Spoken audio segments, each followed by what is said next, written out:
Good morning class. Today I am going to proceed with organic chemistry. Last day I discussed the different rules for the IUPAC nomenclature. So first I will start with one example and then we will discuss about the different types of isomerism possible in organic chemistry. So I will give the structure of the compound and then we will try to write the name of the compound according to the rules.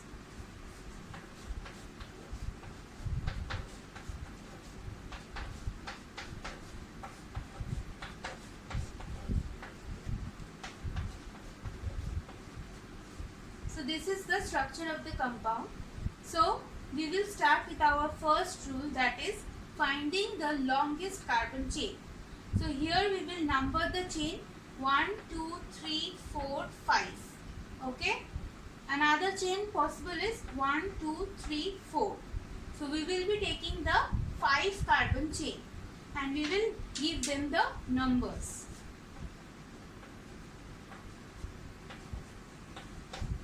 Okay, so our root word is pen.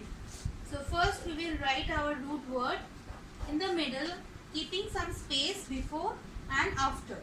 So since there are 5 carbon atoms in the longest carbon chain, so I am using the root word as pen. Now I will find out the substituent. See, this is my substituent. Now what is this? We are having 1 carbon and CH3, so this is your methyl substituent. And what is the position? That is 3. Now we will look for any other functional group or substituent. Now see, there are no other functional group or substituent, but this is a alkene, so we will have to write the position of alkene as in giving the number of the carbon. So after pen we will write with an hyphen. The position is 3, so pen 3 in. That is your hydrocarbon name. And the substituent will come before. So that is 3-methyl. So the name goes as 3-methyl, pen 3 in. Whenever we are writing a number, we will be giving a hyphen. If we are not writing a number, then no need to provide a hyphen, and all the letters will go with small letters. We are not going to use any capital letter. So this is how we write the IUPAC name. Now I will discuss about isomerism and then we will apply our IUPAC nomenclature concept.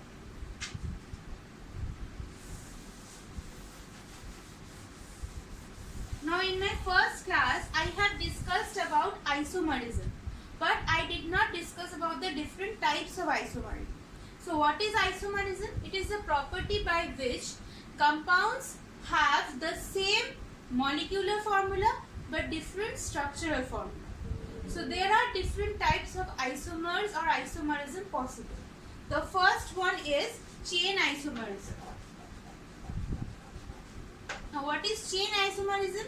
Means the carbons have a tendency to form catenation and they form different chains. Okay. Now by chain isomerism means these chains will vary.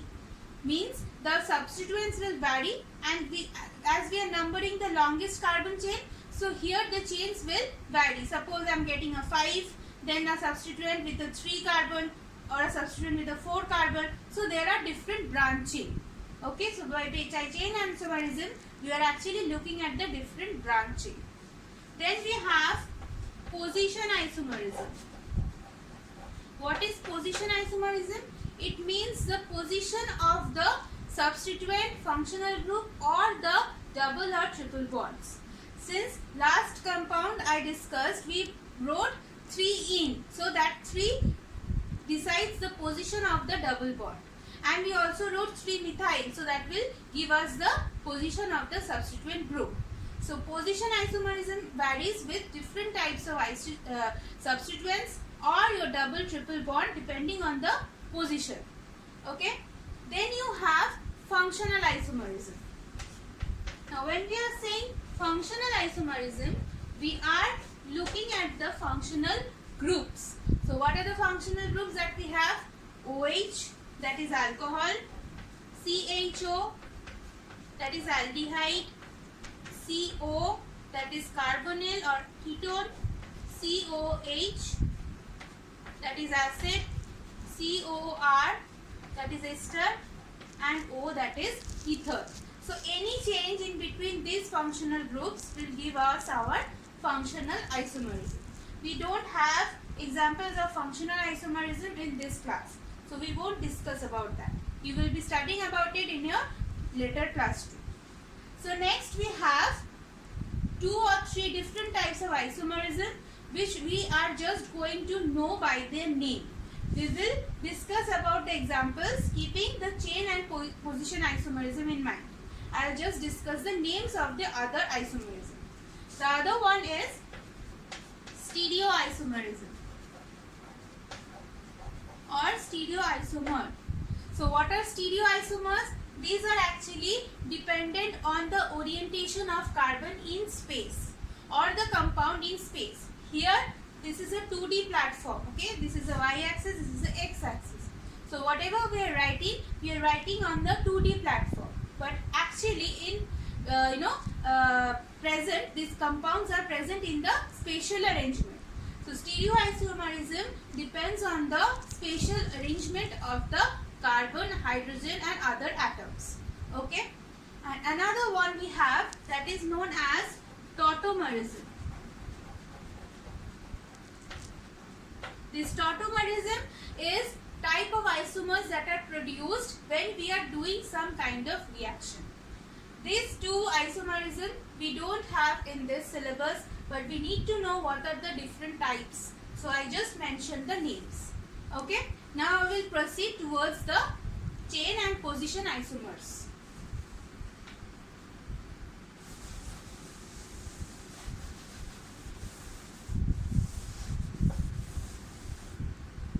So I will proceed using our hydrocarbons. So the first hydrocarbon, class of hydrocarbon is alkanes.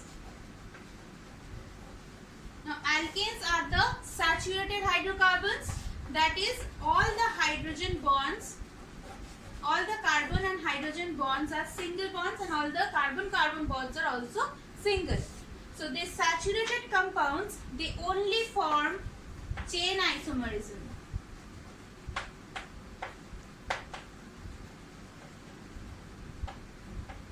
Okay, so let us do it with an example. So suppose I have pentane. So what do you mean by pentane? That is, there are 5 carbon atoms. So what will be the formula? C5. The formula is CnH2n plus 2. So C5H 2 into 5 plus 2, that is 12. Okay. Now 3 types of chain isomerism are possible.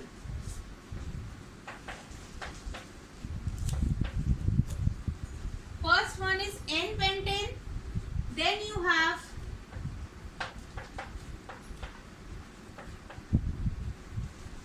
isopentane, and lastly you have neopentane. So what is N? N is all the carbon are present in a straight chain. There is no branching. What is iso?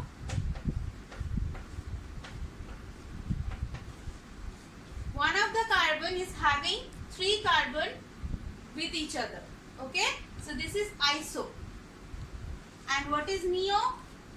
All the 4 sides are filled with carbon.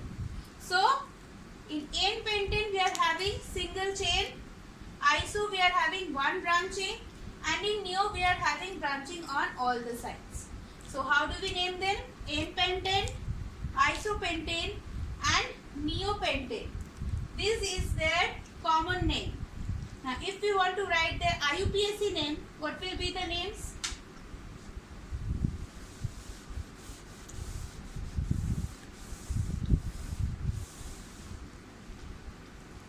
For that we will have to fill with hydrogen.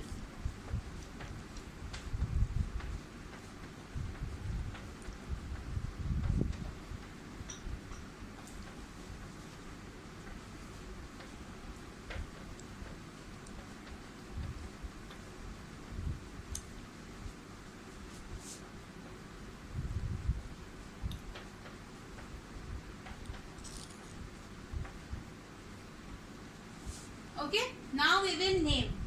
This is pentane and there is no substitution, no functional group, nothing. So the name will be as simple as that. Simply we will write pentane. No confusion. Here first thing we will do is we will give them numbers. Okay. So we will start from any of the sides. I'm starting from this side. 1, 2, 3, 4. Now see, the substituent must be with the lower number. We could have started from here, but if we started from here, then 1, 2, 3. We don't want that. We want the substituent to be the lowest carbon. So we will have numbered like this. So this is a methyl group and the position is 2. So we will write 2-methyl pentane. This will be butane, okay? Because the longest carbon chain has 4 carbon. So the name changes. 2-methyl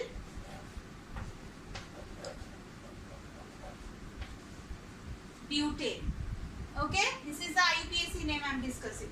These are their common names. Now, coming to neo. See, we can number from here 1, 2, 3. Or we can number from top. 1, 2, 3. Or we can number like this. 1, 2, 3. Whichever way we number, the longest chain is 3. So the root name will be prop. And there are no double bonds or triple bonds. So propane. Now how many substituents are there? 2. 2 of them are methyl. Where are they present? 2 position. So we will write 2, 2 dimethyl propane.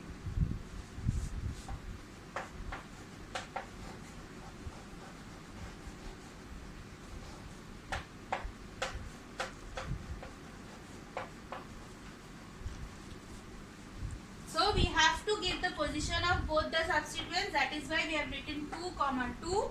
Since 2 of them are there, so di and substituent's name is methyl, so dimethyl, and the root name is propane. Okay, this goes for your alkanes. Now we will proceed to alkene.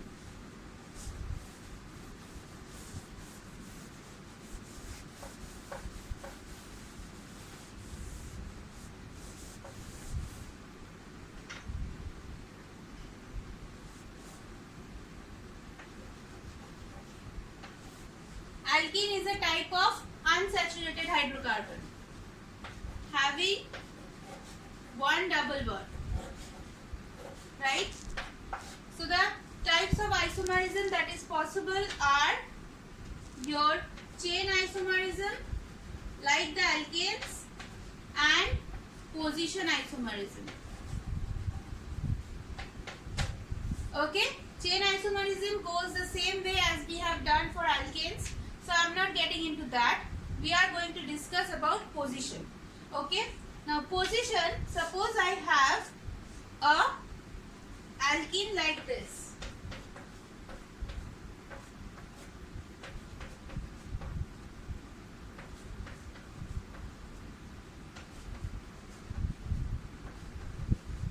Like this. Okay. So how will we number? We will have to first find out the longest carbon chain. So 1, 2, 3, 4. Or 1, 2, 3, 4. Okay. Or 1, 2, 3. So that is not the long one. So either any one of them. 1, 2, 3, 4. 1, 2, 3, 4. Or 1, 2, 3, 4. Okay. We can number from any of the side. So we are starting our number from here. 1, 2, 3 and 4. Okay. So I am saying position. So that means I have to write the position of the double bond. Okay. So this is a butane. Okay. So the name will be but. Okay. And this is your substituent. This is your hydrogen. So there is not a substituent. It is present at 2 positions. So that will be 2-methyl but 2-ene. Okay, so this is the position isomer. Now how will it change? See, I will just change the position of double bond.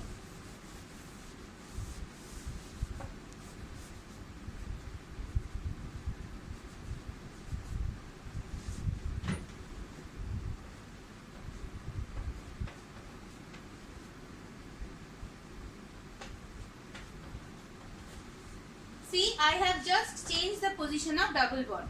So the name will also change. Now I will have to number again. I will number from my double bond. So 1, 2, 3, 4. Okay, the substituent remains same. So it is 2-methyl but but 1-ene.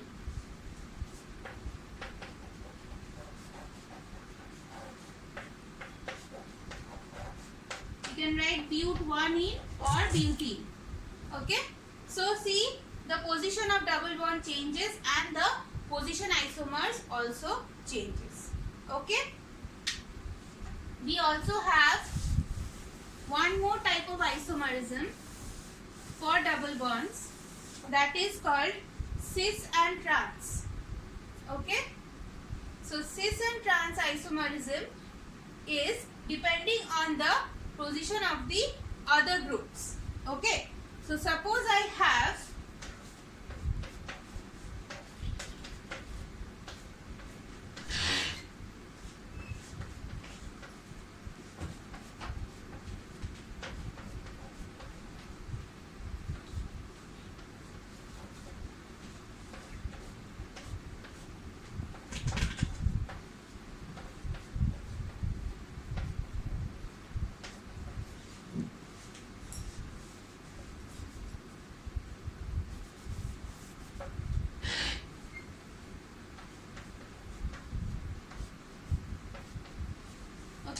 see, here we are having two CH3 groups in one side, and here we are having two CH3 groups in the diagonal side. So when we are having them on one side, it is called cis isomerism, and when we are having them on diagonal sides, it is known as trans isomerism. So it also depends on the position of my substituents. So it is also a kind of your position isomerism, which is only shown by the alkenes. Lastly, we have alkynes.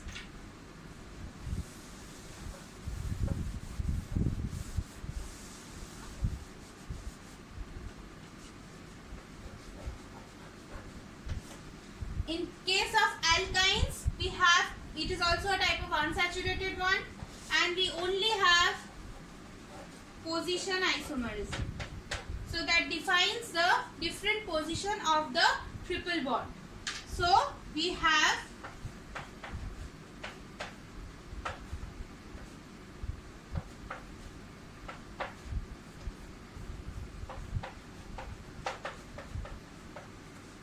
suppose we have this compound, then the position of triple bond is at one position. If this triple bond is somewhere else, then the position will change.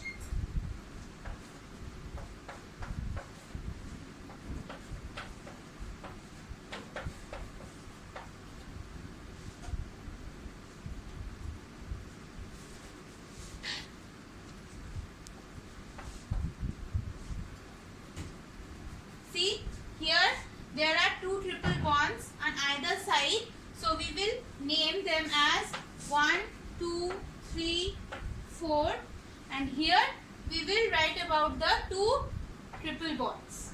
Okay. So this one, the name will be starting from here.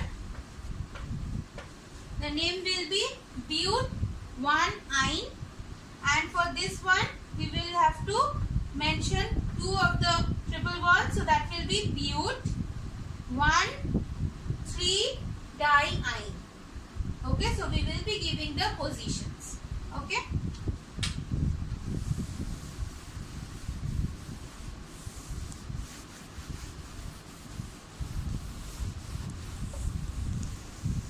Now after this, I will just mention one example of functional isomerism.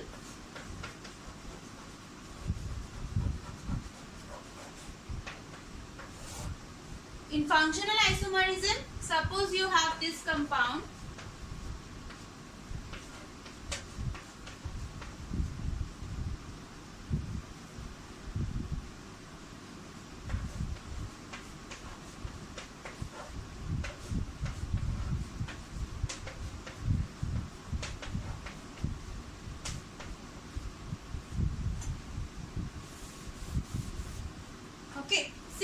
this is a compound and this is a compound. Now, what do you mean by isomerism? That is, molecular formula will be same, but structural formula will be different. See how many carbon are there? 2. Hydrogen is 6 and oxygen is 1. Here also carbon is 2, hydrogen is 3 plus 2, 5 plus 1, 6 and oxygen is 1. So if we write the molecular formula, that will be C2H6O. Right? But we are getting different kinds of compounds. Now if we name them only, the names will vary. This is an ether. So the name will be dimethyl ether.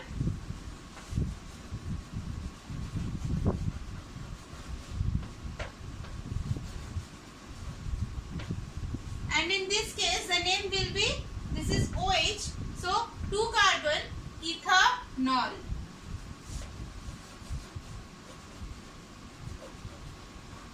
So this is an alcohol and this is an ether. So the properties will vary.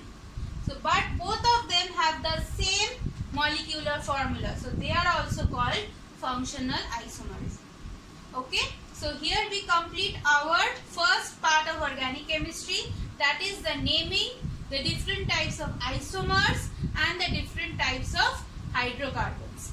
Later on in the next class we will be proceeding towards the chemical properties and the reactions of organic chemistry.